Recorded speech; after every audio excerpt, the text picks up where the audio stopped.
Howdy folks.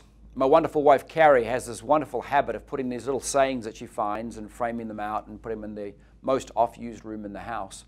One that she recently put there was by one of my heroes, Gordon B. Hinckley, who said, "Try a little harder to be a little better." And I like that. All too often I think we're looking for these giant leaps forward and these silver bullets and these revelatory moments. Well, how about just trying a little harder to be a little better?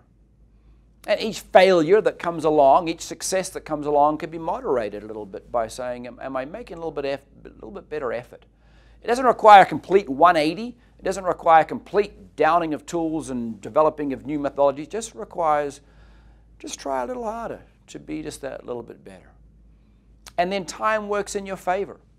So I'm 2% better this week, compounded with 2% better next week, and then 2% better the week after. Over time, that makes for a significant amount of improvement, which is what I wanted to be anyway, but to be able to make a 300% improvement this week is just virtually impossible. It's not going to happen, and you end up being depressed, and what's the point, and why bother, and blah. So take the more simple approach.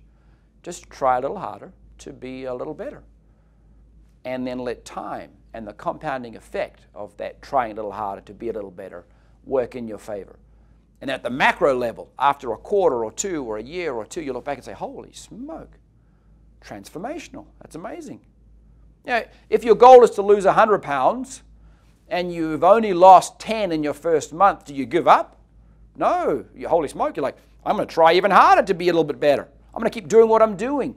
Those indicators of progress, those being a little better because you tried a little harder and you took Activate, make all the difference.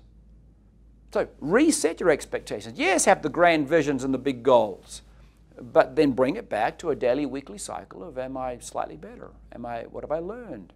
Have I failed well?